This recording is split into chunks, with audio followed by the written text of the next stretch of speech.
ಇನ್ನು ಈ ಬಜೆಟ್ ಸಂಬಂಧಪಟ್ಟ ಹಾಗೆ ಮಾತಿನ ಜಟಾಪಟಿ ಜೋರಾಗಿತ್ತು. ಸಿದ್ದರಾಮಯ್ಯ ಬರೀ ಈ ಬಜೆಟ್ ಮಂಡಿಸೋದ್ರಲ್ಲಿ ಮಾತ್ರ ದಾಖಲೆ ಮಾಡಿಲ್ಲ, ಸಾಲ ಮಾಡೋದ್ರಲ್ಲೂ ಕೂಡ ದಾಖಲೆ ಮಾಡಿದ್ದಾರೆ ಅಂತ ಒಬ್ಬರು ಹೇಳಿದ್ರೆ, ಇನ್ನೊಬ್ರು ಇದು ಕುಡುಕರ ಭಾಗ್ಯ ಅಂತ ಹೇಳಿದ್ದಾರೆ. ಮತ್ತೊಂದು ಕಡೆ ಈ ಸಾಲದ ವಿಚಾರವಾಗಿ ಸಿಎಂ ಕೂಡ ರಿಯಾಕ್ಟ್ ಮಾಡಿದ್ರು. ಏನು ಪರಿಮಿತಿ ಇದೆ, ಏನೊಂದು ಲಿಮಿಟ್ ಇದೆ, ಅದರಲ್ಲೇ ನಾವು ಸಾಲ ಮಾಡಿದ್ದೀವಿ, ಮಿತಿ ಮೀರಿ ಎಲ್ಲೂ ಕೂಡ ಸಾಲ ಮಾಡೋಕೆ ಹೋಗಿಲ್ಲ ಅಂತ ಹೇಳಿದ್ರು. ಹಾಗಾದ್ರೆ ಈ ಮಾತಿನ ವರಸೆ ಹೇಗಿತ್ತು ಎರಡೂ ಪಕ್ಷದ್ದು, ಬನ್ನಿ ನೋಡೋಣ.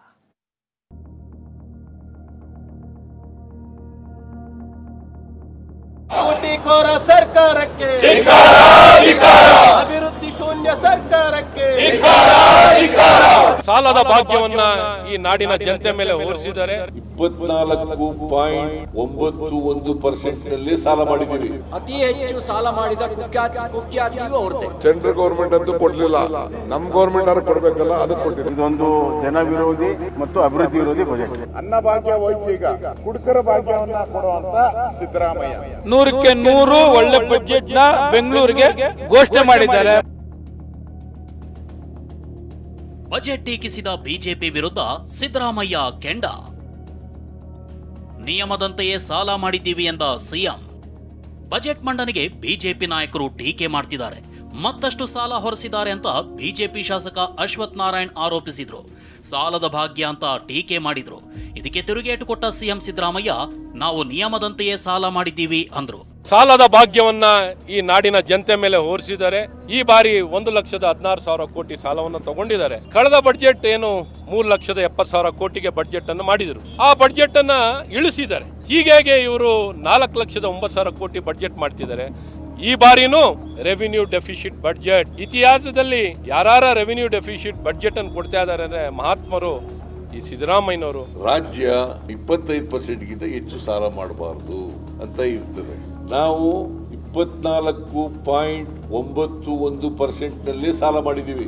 ನಮಗೆ ಅವಕಾಶ ಇರ್ತಕ್ಕಂಥದ್ದು 25% ವರೆಗೆ, well with in the parameters prescribed in the fiscal responsibility act. ಸಾಲ ಮಾಡೋದ್ರಲ್ಲೇ ದಾಖಲೆ ಎಂದ ಸಿಟಿ ರವಿಗೆ ಕೌಂಟರ್ ಕೊಟ್ಟ ಡಿಸಿಎಂ ಡಿಕೆಶಿ, ಕೇಂದ್ರ ಸರ್ಕಾರ ಏನ್ ಕೊಡ್ತಿಲ್ಲ ಅಂದ್ರು. ಬಜೆಟ್ನಲ್ಲೂ ದಾಖಲೆ, ಸಾಲ ಮಾಡೋದ್ರಲ್ಲೂ ದಾಖಲೆ. 16 ಬಜೆಟ್ ಮಂಡಿಸಿದ ಪ್ರಖ್ಯಾತಿಯೂ ಅವ್ರದ್ದೇ, ಅತಿ ಹೆಚ್ಚು ಸಾಲ ಮಾಡಿದ ಕುಖ್ಯಾತಿಯೂ ಅವ್ರದ್ದೇ. ಎಲ್ಲರಿಗೂ ಓಲೈಕೆ ಮಾಡ್ಬೇಕಲ್ಲ. ಈ ಸಮಾಜದಲ್ಲಿ ಇರೋಂತ ಜನಕ್ಕೆಲ್ಲರೂ ಕೂಡ ನಾವು ಎಲ್ಲಾ ವರ್ಗದ ಜನರು ಕೂಡ ನಾವು ಸಮಾನತೆಯಿಂದ ನೋಡ್ಬೇಕು. ನನ್ನ ಕನ್ಸಲ್ಲ ಅಮ್ಮ, ಇದು ರಾಜ್ಯದ ಕನಸು, ದೇಶದ ಕನಸು. ಸೆಂಟ್ರಲ್ ಗವರ್ಮೆಂಟ್ ಅಂತೂ ಕೊಡ್ಲಿಲ್ಲ, ನಮ್ ಗವರ್ಮೆಂಟ್ ಅವ್ರು ಕೊಡ್ಬೇಕಲ್ಲ, ಅದಕ್ಕೆ ಕೊಟ್ಟಿದೆ. ಬಿಜೆಪಿ ಸಂಸದ ಬೊಮ್ಮಾಯಿ, ಜನ ವಿರೋಧಿ ಬಜೆಟ್ ಅಂದ್ರೆ ವಿಪಕ್ಷ ನಾಯಕ ಆರ್ ಅಶೋಕ್ ಈಗ ಕುಡುಕರ ಭಾಗ್ಯ ಕೊಟ್ಟಿದ್ದಾರೆ ಅಂದ್ರು. ಇದೊಂದು ಜನ ವಿರೋಧಿ ಮತ್ತು ಅಭಿವೃದ್ಧಿ ವಿರೋಧಿ ಬಜೆಟ್. ನೋಡ್ರಿ, ಉತ್ತರ ಕರ್ನಾಟಕಕ್ಕೆ ಪ್ರಾದೇಶಿಕ ಸಮತೋಲನ ಮಾಡೋದಕ್ಕೆ ಯಾವುದೂ ಕ್ರಮಗಳಿಲ್ಲ. ಕಲ್ಯಾಣ ಕರ್ನಾಟಕನ ಹೇಳಿದಂತೆ 5,000 ಕೋಟಿ ಕೊಟ್ಟಿದ್ರೆ ಈ ವರ್ಷ ಕೊಟ್ಟಿದ್ರೆ ಖರ್ಚು ಮಾಡೋದಲ್ಲ. ಅದು ಅಭಿವೃದ್ಧಿ ಕಾರ್ಯ ಇಲ್ಲ. ಎಣ್ಣೆ ಹೊಡೆಯಕ್ಕೆ ಒಂದೊಂದು ವೈ ಸ್ಟೋರ್ ಕೊಡುವಂಥದ್ದು, ಬಾರ್ ಕೊಡುವಂಥದ್ದು ಅವ್ರ ಶಾಸಕರಿಗೆ ಮಾಡಿರೋಂಥ ಹುನ್ನಾರ ಅಂತ ನನಗನ್ಸ್ತದೆ. ಅನ್ನ ಭಾಗ್ಯ ಹೋಯ್ತು, ಈಗ ಕುಡುಕರ ಭಾಗ್ಯವನ್ನ ಕೊಡುವಂತ ಸಿದ್ದರಾಮಯ್ಯ. ಬಿಜೆಪಿ ನಾಯಕರೆಲ್ಲ ಬಜೆಟ್ಗೆ ಲೇವಡಿ ಮಾಡ್ತಿದ್ರೆ ಅವರದ್ದೇ ಪಕ್ಷದ ಶಾಸಕ ಎಸ್.ಟಿ. ಸೋಮಶೇಖರ್ ನಂಬರ್ 1 ಬಜೆಟ್ ಅಂತ ಹಾಡಿ ಹೊಗಳಿದ್ದಾರೆ. ಅದೇ ಇನ್ನೇನು ಬೇರೆ ಏನು ಕಾಣ್ತದೇ ಇಲ್ಲ. ಮುಸ್ಲಿಂ ಒಂದೇನಾ, ಮಿಕ್ಕದ ಎಲ್ಲದಕ್ಕೂ ಕಾಣ್ತದಪ್ಪ. ಹಲಾಲ್ ಬಜೆಟ್ ಅಂತ ಹೇಳಿದ್ರೆ, ಹಲಾಲ್ ಬಜೆಟ್ ಅಂತ ಬಿಜೆಪಿ ಶಾಸಕ 100ಕ್ಕೆ 100 ಒಳ್ಳೆ ಬಜೆಟ್ ನ ಬೆಂಗಳೂರಿಗೆ ಘೋಷಣೆ ಮಾಡಿದ್ದಾರೆ. ಮುಖ್ಯಮಂತ್ರಿ ಉಪಮುಖ್ಯಮಂತ್ರಿಗೆ ಅಭಿನಂದನೆ ಹೇಳ್ತೇನೆ. ಇದೆಲ್ಲ ಒಂದು ಕಡೆ ಆದ್ರೆ ಇತ್ತ ಬಜೆಟ್ಗೆ ರೈತರು, ಜನಸಾಮಾನ್ಯರಿಂದ ಮಿಶ್ರ ಪ್ರತಿಕ್ರಿಯೆ ಬಂದಿದೆ. ನಾವು ನಿರೀಕ್ಷೆ ಏನು ಇಟ್ಕೊಂಡಿದ್ವಿ ಅದನ್ನೆಲ್ಲನೂ ಕೂಡ ಹುಸಿ ಮಾಡಿದ್ದಾರೆ. ಯಾಕೆ ಮಾತಾಡ್ತಾ ಇದ್ದೀನಿ ಅಂದ್ರೆ, ಕಬ್ಬಿಗೆ ಯಾವುದೇ ರೀತಿ ಕಬ್ಬು ಬೆಳೆಗಾರರಿಗೆ ಅನುಕೂಲ ಆಗೋ ರೀತಿ ಬಜೆಟ್ ಇಲ್ಲ. ಕೈಗಾರಿಕೋದ್ಯಮಿಯಾಗಿ ಸಂಪೂರ್ಣ ಪ್ರಮಾಣದಲ್ಲಿ ಸ್ವಾಗತಾರ್ಹ ಅಲ್ಲದೆ ಹೋದರೂ ಕೂಡ, ನಿರಾಶಾದಾಯಕ ಅಲ್ಲದೆ ಹೋದರೂ ಕೂಡ ಸಮಾಧಾನಕಾರವಾದಂಥ ಬಜೆಟ್ ಅಂತ ಹೇಳ್ಬೋದು. ಮೈಸೂರು ಬೇಸಿಕಲಿ ಟೂರಿಸಂ ಅಂತಾನೆ ಪೋರ್ಟ್ರೇ ಆಗಿರುತ್ತೆ. ಸೊ ಟೂರಿಸಂ ಹೋಟೆಲ್ ಉದ್ಯಮಿಗೆ ಟೂರಿಸಂಗೆ ಅಂತ ಬಂದಿದೆ, ಆದರೆ ಹೋಟೆಲ್ ಉದ್ಯಮಿಗೆ ಅಂತ ಏನು ಸ್ಪೆಸಿಫಿಕ್ ಆಗಿ ಬರೋದಿಲ್ಲ. ಬಟ್ ಹೋಟೆಲ್ ಉದ್ಯಮಿ ಡೈರೆಕ್ಟ್ ಆಗಿ ಡಿಪೆಂಡೆಂಟ್ ಆನ್ ಟೂರಿಸಂ ಡಿಪೆಂಡೆಂಟ್. ಆದರೆ ಕರ್ನಾಟಕಕ್ಕೆ ಟೂರಿಸಂ ಬಜೆಟ್ ಬಂದಿರಬಹುದು, ಆದರೆ ಸಿದ್ದರಾಮಯ್ಯನವರು ಮೈಸೂರು ಅವರೇ ಆಗಿರೋದ್ರಿಂದ ಮೈಸೂರಿಗೆ ಏನು ಅಂತ ದೊಡ್ಡ ಕೊಡುಗೆ ಏನು ನೀಡಿಲ್ಲ ಅಂತ ನಮಗೆ ಒಂದು ಸ್ವಲ್ಪ ಬೇಸರ ಆಗಿದೆ. ಇನ್ನು ಶಿಕ್ಷಕರು ತಮ್ಮ ಸಂಬಳ ಹೆಚ್ಚಿಸಬೇಕು ಅಂತ ಆಗ್ರಹ ಮಾಡಿದ್ರು.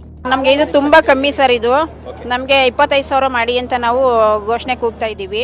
ಆದ್ರೆ ತುಂಬಾ ನಮ್ಗೆ ಅನ್ಯಾಯ ಆಯ್ತಾ ಇದೆ ಸರ್. ಇದರಿಂದ ಸಂಬಳ ನಮ್ಗೆ 11 ಚಿಲ್ಲರೆ ಸರ್. ಅದು ಸರ್ವಿಸ್ ಮೇಲೆ ಕೊಡ್ತಾ ಇದ್ದಾರೆ. 11,250 ಕೊಡ್ತಾ ಇದ್ದಾರೆ ಸರ್. ನಮ್ಗೆ ಸಾಲ್ಟೇಜ್ ಆಯ್ತಾ, ತುಂಬಾ ತೊಂದರೆ ಆಯ್ತಾ ಸರ್. ಜೀವನ ಮಾಡೋಕ್ಕೂ ತುಂಬಾ ಕಷ್ಟ ಆಯ್ತಾ ಇದೆ. ಹಾಗಾಗಿ ನಮ್ಗೆ 25,000 ರೂಪಾಯಿ ಮಾಡ್ಕೊಡ್ಬೇಕು ಸರ್. ಇವತ್ತಿನ ಖರ್ಚಲ್ಲಿ 1,000 ರೂಪಾಯಿ ಏನೇನಕ್ಕೂ ಆಗಲ್ಲ ಸರ್. ನಾವು 11-12,000 ರೂಪಾಯಿ ತಗೊಂಡು ಏನು ಮಾಡೋಕ್ಕಾಗಲ್ಲ. ಒಂದು ಗೇಟ್ ಕಾಯೋರ್ಗೆ 15,000 ರೂಪಾಯಿ ಮೇಲೆ ಸ್ಯಾಲ್ರಿ ಕೊಡ್ತಾರೆ. ಅಂಥದ್ರಲ್ಲಿ ನಮ್ಮ ಕೈಲಿ ಇಡೀ ಕೆಲಸ ಎಲ್ಲ ಮಾಡಿಸ್ಕೊಂಡು ನಮಗೆ ಹಿಂಗೆ ಸ್ಟ್ರೈಕ್ ಮಾಡಿದಾಗೆಲ್ಲ 1,000 ಹೆಚ್ಚಿಸೋದು, 500 ಹೆಚ್ಚಿಸೋದು, ಅದನ್ನು ನಮ್ಗೆ ಇಲ್ಲಿ ಕೊಡ್ತೀವಿ ಅಂತ ಹೇಳ್ತಾರೆ. ಅದನ್ನು ಮಾಡೋದು ಇಲ್ಲ, ಜಾರಿಗೆ ಸುಮ್ಮನೆ ಆಶ್ವಾಸನೆ ಕೊಡ್ತಾರೆ ಅಷ್ಟೇ ಹೊರತು ನಮಗೆ ಮಾಡಲ್ಲ. ಅದೇನೇ ಹೇಳಿ, ಒಂದ್ ಕಡೆ ಬಜೆಟ್ ವಿಚಾರದಲ್ಲಿ ವಿಪಕ್ಷ ಆಡಳಿತ ಪಕ್ಷದ ಮಧ್ಯೆ ಬಡಿದಾಟ ಜೋರಾಗಿದ್ರೆ, ಮತ್ತೊಂದ್ ಕಡೆ ನಿರಾಶಾದಾಯಕ ಬಜೆಟ್ ಅಂತ ಜನಸಾಮಾನ್ಯರು ಆಕ್ರೋಶ ಹೊರಹಾಕಿದ್ರು. Bureau report, TV9.